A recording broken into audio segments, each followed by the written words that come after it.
Viewers, the global coronavirus outbreak has impacted not only the health, the lives and economies worldwide outrightly, but also has impacted widely the labor market and the education sector.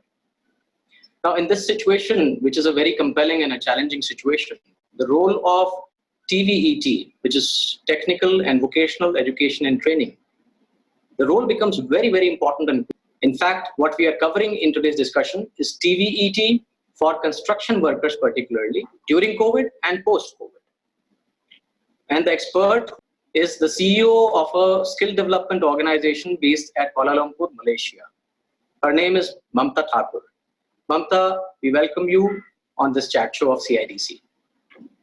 Thank you, Praveen. My first question to you is TVET in the times of COVID-19. What are the challenges and opportunities which you see?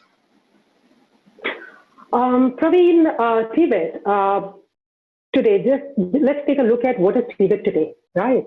And what does it do for us? So TVET aims to provide lifelong learning, first of all, then it helps us develop healthy, attitude amongst students and participants, right? It enhances the chances of employability, right? And reduces the skill gap or the gap between demand and supply in the market. That's predominantly what it does, right? What are the few challenges? We have to look at the challenges that we currently face, and then we'll look at how it's going to look post-COVID. Challenges are, look at the capacity of our institutes today, right? There is a number that's available on the public platform, and I'm talking about from Indian context, right? There are about 2.5, 3 million places in the TVET institutes, right, today. And we have almost 13 million labor people joining the labor force every year. So do you see the gap? We don't have enough centers to even train the existing workforce. That's the first gap. Then we have other things like, student certification and the whole quality process, teachers who are teaching them, their development, so on and so forth. So there are many challenges that still exist in the system.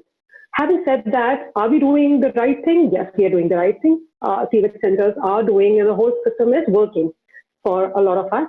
But can it get better? It definitely gets better. There's a huge opportunity for us to do a lot of things, to keep it relevant. Post-COVID, what is going to change? So I want to highlight a few things, and I want you to actually visualize how it's going to look. So immediately after the market opens, what is going to happen? Construction companies will resume, their activities, which means the biggest challenge they will face is to cover up for this time lapse, that occurred due to the lockdown, right? They will have to immediately not only start the project, start completing them, right? What do they need? They don't just need the workforce. They need a workforce which can multitask, which is more efficient, right? Which I'll go back to what I said earlier, is still a gap. Some of our TVET centers, if you visit, you'll see the large chunks get trained, get certified, because they are not deployed immediately, they start to lose that skill. So, there are certified resources available, but they don't have that skill over a period of time. If this is the workforce which is going to be deployed, then we will have significant problems. We'll have to take a look at that. My next point is, how are we going to look at this skill gap? What are the few things that we see as an opportunity here? The opportunity is take an account of the entire segment, labor segment, and see who can be literate workers need to be separated because they can be digitally trained. Although TVET is not about distance learning and digital training, but there are some very, very efficient systems, in the world which can actually help us train them digitally. There are some segments which are trade segments need to be made relevant, can be immediately tapped into, and can be trained from distance learning programs. There is a segment which can't be trained digitally. It could be literacy, that could be a challenge, and it could be, they're probably located in the area where they can't really access digital training, etc. When they're deployed, instead of taking them to the training room, they need to take the training to the sites. And I've done some of these things in the past where we took the training room, we hired a big wagon, converted that into training room, and we used to take the training room to the site, and we used to train these workers on the site, check on their quality. The training supervisor used to stay there and check on the quality, etc. as they train, and certify them right there, after the training.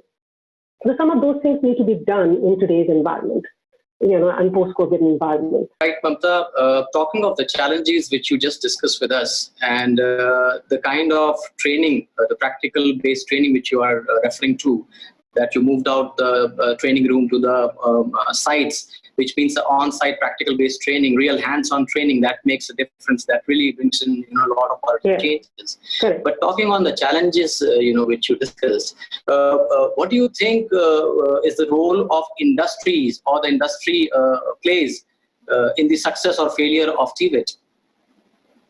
Oh, massive. The role of the industry is massive.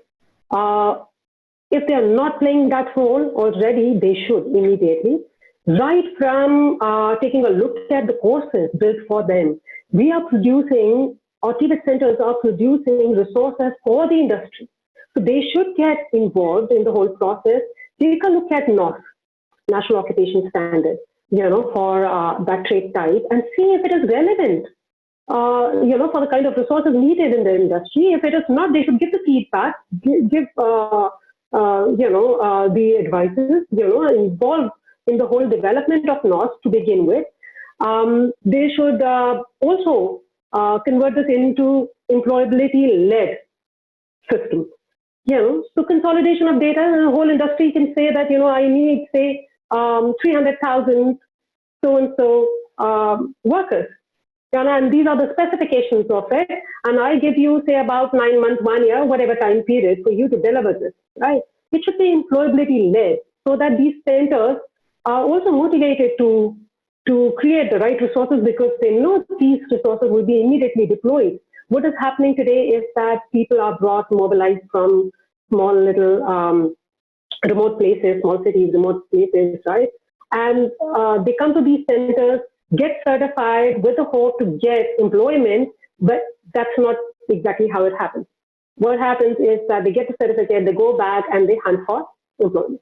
They go to the local contractors, especially in the construction industry, and they say that, oh, I got trained, I became a mason, and here is my certificate, please give me employment. That should not happen. Industry should drive employment. And that's the massive part which need to be fixed in our system. Maybe the experience has been bad, but this is an opportunity for us to fix.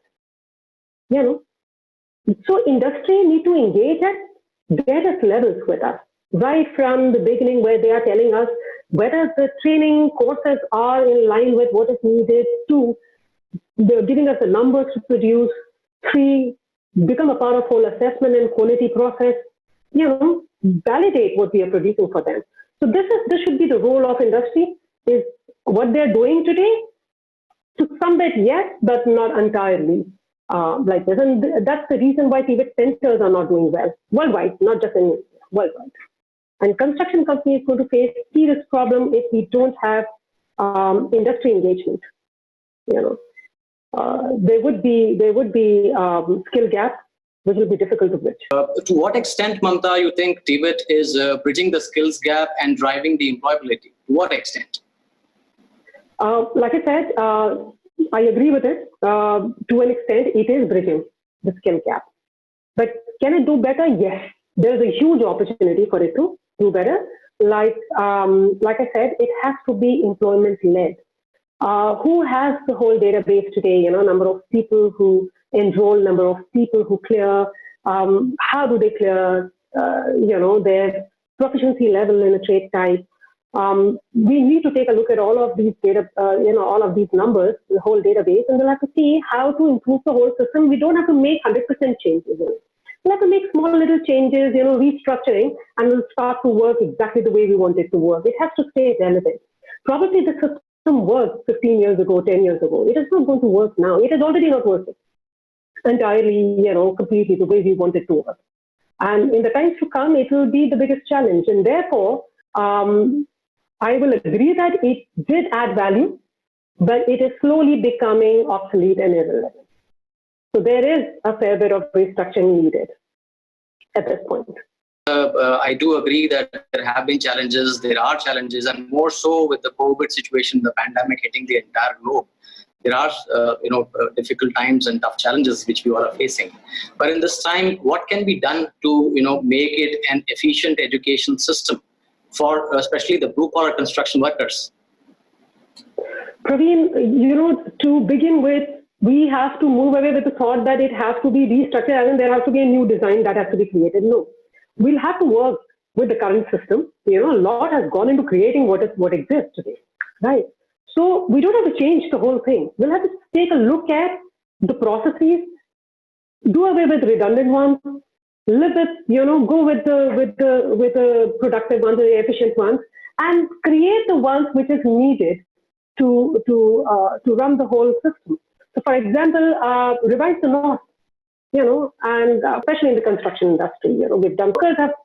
Third thing is govern the assessment process. Right now, there is a huge gap in the way we assess these skills and certify them. There was this one time I had to look at some of these skills to be deployed somewhere outside of India, and we realized that they knew nothing.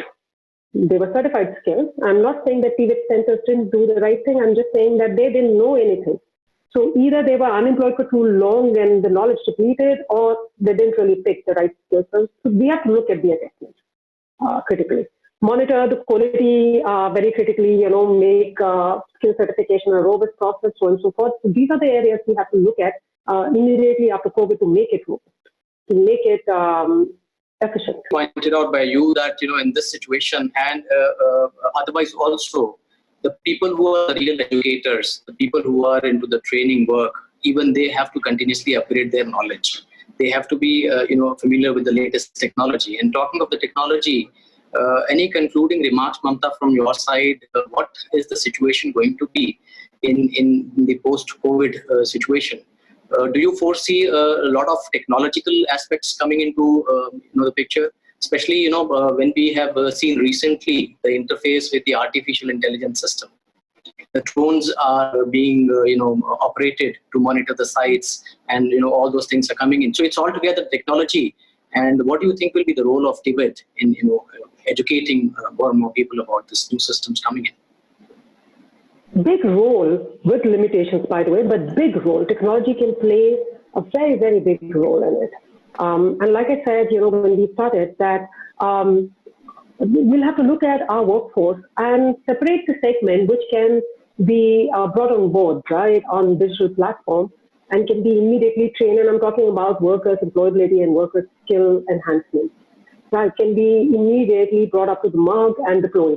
That's quick. Wherever they are, we don't have to really think about the whole process of mobilizing them from there to here, and it's very time consuming. So it will save us a lot of time, it will save us a lot of money, and it is so huge role. There's a lot we can do with the technology in this space, and that is much needed change.